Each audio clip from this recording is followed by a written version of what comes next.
नमस्कार मंडळी.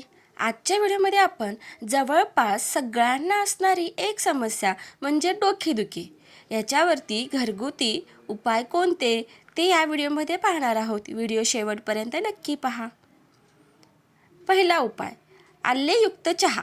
आलेयुक्त चहा हा स्वादालाही चांगला लागतो आणि डोकेदुखीत आराम देतो. आलेयुक्त चहामुळे शरीरामध्ये रक्तवाहिन्यांतील सूज कमी करण्यास मदत होऊन वेदना कमी होते. त्यामुळे दररोज आलेयुक्त चहा पिण्याची सवय लावा. त्याने सामान्य आरोग्यही चांगलं राहतं. पाणी प्या. शरीरातील पाणी कमी झाल्याने म्हणजेच डिहायड्रेशनमुळे बरेचदा डोकेदुखी होते. अशा प्रकारची डोकेदुखी अनेकांसाठी सामान्य बाब आहे. मात्र नक्की डोकं का दुखते हे अनेकांना कळत नाही. त्यामुळे यापुढे कधी अचानक डोके दुखायला लागल्यास भरपूर पाणी प्या, कारण भरपूर पाणी प्यायल्याने सुद्धा डोकेदुखीवर मात करता येते. स्ट्रेच करून पहा. अनेकदा नसांच्या किंवा स्नायूंच्या तणावामुळे डोकेदुखी होते. अनेकदा पाठीचा वरचा भाग, मान, खांद्यावर ताण पडल्यास डोकं दुखतं. त्यामुळे साधेपणानं मानेचं स्ट्रेचिंग केल्याने डोकेदुखीवर आराम मिळतो. मान डावीकडे, उजवीकडे, वर खाली सावकाशपणे फिरवल्यास शरीरातील अनेक स्नायूंची हालचाल होऊन ते थोडे मोकळे होतात. मात्र अशा प्रकारे स्ट्रेचिंग करून व्यायाम करताना मानेला लचका बसणार नाही याची काळजी नक्की घ्या. गरम लवंग. डोकेदुखी घालवण्यासाठी उत्तम उपाय म्हणजे लवंग. तव्यावर काही लवंगा शेकून घ्या. त्यानंतर गरम असतानाच या लवंगा रुमालात बांधून घ्या.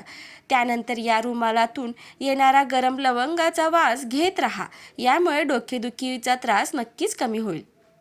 ॲक्युप्रेशर करा. ॲक्युप्रेशर हा अनेक आजारांवरील उपाय आहे. अंगठा आणि तर्जनी म्हणजेच पहिल्या बोटाच्या मधल्या भागात असलेल्या स्नायूवर 1 मिनिटापर्यंत दाब द्या. अशा प्रकारे स्नायूवर योग्य प्रमाणात दाब दिल्यामुळे डोकेदुखीपासून सुटका होईल. लिंबू पाणी. शरीरातील आम्लाचं प्रमाण कमी अधिक झाल्यास डोकेदुखी होते. अशा प्रकारची डोकेदुखी असल्यास लिंबू पाण्यात थोडं मीठ किंवा खाण्याचा सोडा घालून ते प्यावं. लिंबू पाण्यामुळे शरीरातील आम्लाचं प्रमाण संतुलित होतं. बर्फाचा शेक. अनेकदा डोक्यामधील नसांना सूज असल्यामुळेही डोकेदुखी होऊ शकते. त्यामुळे कपाळ आणि कानाच्या जवळच्या भागावर बर्फाचा शेक दिल्यास फायद्याचे ठरते. एकंदरीत कोणता ऋतू आहे आणि वातावरणाचा अंदाज घेऊन शेक घ्यायचा की नाही हे ठरवावे. टरबूज खा. डोकेदुखी असताना पाणीदार फळे खाल्ल्यास वर नमूद केल्याप्रमाणे डिहायड्रेशनपासून होणाऱ्या डोकेदुखीसाठी मुक्तता मिळते. त्यामुळे टरबूज किंवा अन्य पाणीदार फळांचा आपल्या आहारात नियमित समावेश केल्यास ते आरोग्यासाठी फायद्याचे आहे. दीर्घ श्वास घ्या आणि सोडा. ऑक्सिजनची कमतरता हेही डोकेदुखीचे एक कारण असू शकते. त्यामुळे डोके दुखत असल्यास जास्तीत जास्त ऑक्सिजन मिळेल अशा भरपूर झाडं असलेल्या भागात एखादा फेरफटका मारावा. हा फेरफटका मारताना मोठ्याने श्वास घ्यावा आणि सोडावा. डोकेदुखी नक्कीच कमी होते. सुगंधी तेल. पुदिना किंवा लॅव्हेंडर तेलाचा वास घेतल्याने डोकेदुखीमध्ये आराम मिळतो.